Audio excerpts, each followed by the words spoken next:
So beautiful.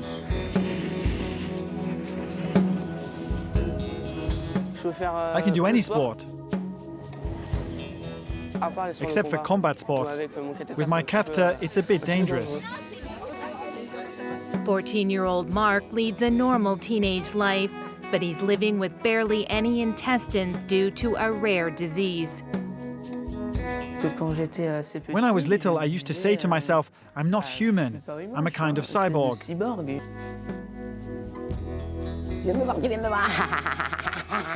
I fell 2 or 3 times when I was in town. People thought I'd fallen because I had too much to drink. Joëlle is married, has a kid, and works as a social worker.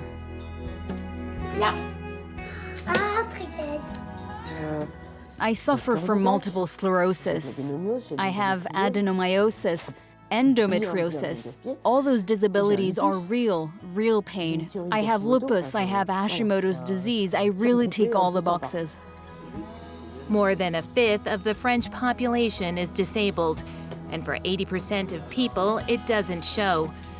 To discuss it or not is a delicate choice, given that disability is the leading cause of discrimination in France.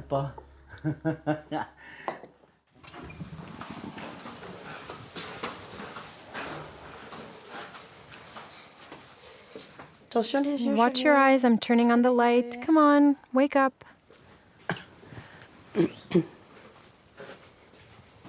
Come on, you gotta wake up. That's the temperature kiss. It helps me figure out if he has a high temperature or not in the morning.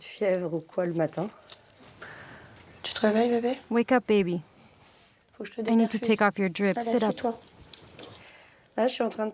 Now I'm preparing the sterilized instruments so I can get him off the drip. It's a very technical process. We're trained in the hospital so that we can come home with our child. We're very lucky we're in France because not all countries have this system. Some patients spend their whole lives in the hospital. If I'm not careful, he could end up with sepsis, which is life-threatening. Marc was operated on when he was just 2 days old and again a week later. Afterwards, the diagnosis was made, a rare form of Hirschsprung's disease. The white pouch is filled with his nutrition formula. It contains fats, hence the white color. And there's water, too, that he needs for the day. He has a catheter in his skin here that goes straight to his heart, and then it's distributed throughout his body to feed all of his organs, even his brain. Valerie had to leave her job in order to become a full-time carer for her son. Every morning is a bit complicated because you don't know what you're going to find in the bed. We don't know what state Marc's going to be in. If I didn't hear him call me during the night, for example, or if there's been a problem or something. She heads the Life by a Thread organization, which provides vital support for children who rely on artificial nutrition at home. That's also the case for 82,000 adults, as well as 9,000 children. I lead a normal teenage life.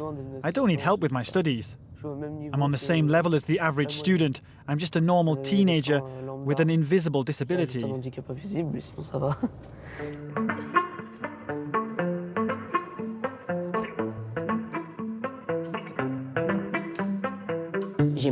I'm in pain. I can't feel my right side, so I have to go up gently.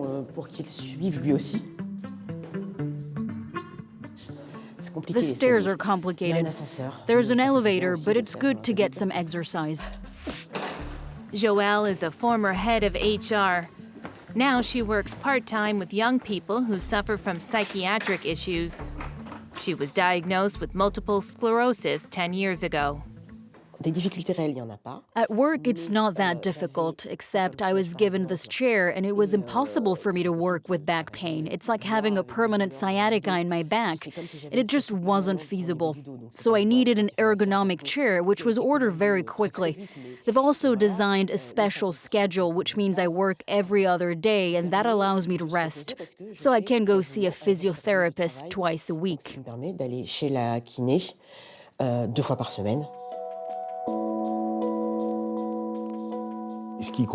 What really counted were her professional skills. The disability question came up in the first interview, and we cleared up areas that could be complicated fairly quickly there and then. In the first interview, we were able to agree on how we were going to work together.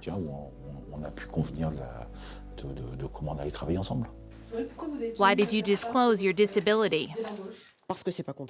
Because it's not contagious, because I'm not my illness, because it's much easier to be honest when you need to come up with arrangements later down the line. When you're ill, when you have an invisible disability, people immediately think, but she's in great shape. Yes, but some days I'm not in great shape. And rather than saying that, I'm sick, so I'm tired, well, at least they know. Joëlle works with children between the ages of 6 and 21 who have learning disabilities or have been traumatized by adults. She helps them turn their suffering and weaknesses into tools they can use in everyday life. I have an appointment with you. Why do we have this appointment? Do you help me? Do you know what a psychologist is? It's someone you can talk to about your feelings, about what's in your heart. You can tell them everything. It stays a secret.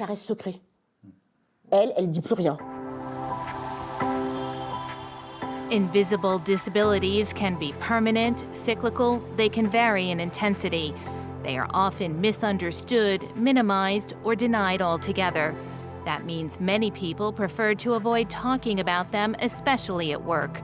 Disability is the leading cause of discrimination in the workplace, ahead of race, sexual orientation, and physical appearance. The law bans discrimination based on the kind of disability. In this case, there really is a clear legal ban, which means the person is protected. But then in practice, it can be different. We get feedback from people who come to us because they're not being accommodated for and are experiencing discrimination or harassment. Marc has been attending Notre Dame de Draveil since the start of secondary school. Of the 384 students, around 20 have special needs. The arrangement for him is that he can leave class whenever he needs to. When jokes are made about me, I laugh because you can't take it all to heart. You have to be able to laugh about your disability too, even if it's not always nice. It helps me accept what I am. You have to talk about it, because you can't hide what you are, even if you think what you are is horrible, as if you were a monster. It's not the right thing. For me, I'm Marc. I have a hidden disability, and it's fine like that. Welcoming students with disabilities challenges the way teachers work. In this secondary school, everyone has been made aware of the issue. In his first year here, his mum came to talk about his illness in great detail. There were no taboo questions. We found out what was going on behind the scenes for him.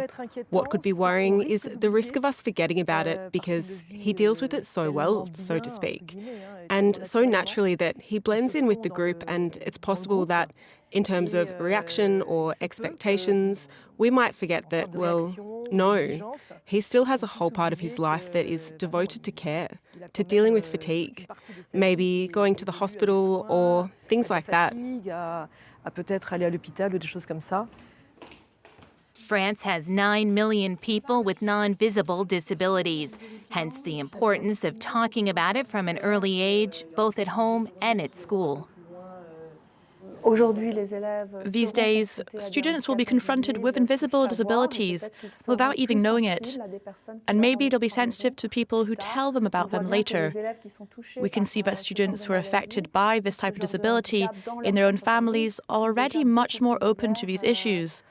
So I think the earlier they are made aware of this, the earlier they can develop empathy and respect for people who are struggling with illnesses that are not easy to deal with on a day-to-day basis in schools. 85% of disabilities are developed during the course of a person's life, so they potentially affect a lot of people. And yet France is lagging behind, at least according to this sociologist. Obstacles really end up invalidating people, in the sense that we don't need walls to block people out. Locking them up in their heads is the most powerful form of imprisonment. Obstacles include red tape and lack of access, but that's not all. People are also often faced with unfair situations or offhand, inappropriate remarks. People at the checkout who don't give you priority even though you have your card. It's exhausting. You're constantly having to justify yourself. It's tiring. We're asked to justify our pain.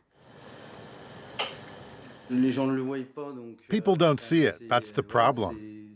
They don't see it, so sometimes if she grabs my arm because she's tired, then people think we're very much in love. All the better.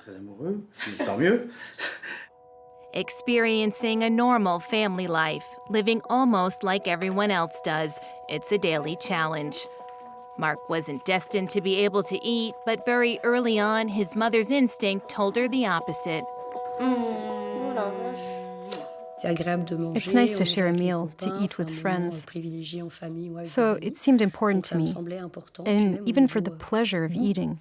And because I was able to develop his digestive system, we were able to reduce his infusion bag and the number of hours he needs to be on the drip.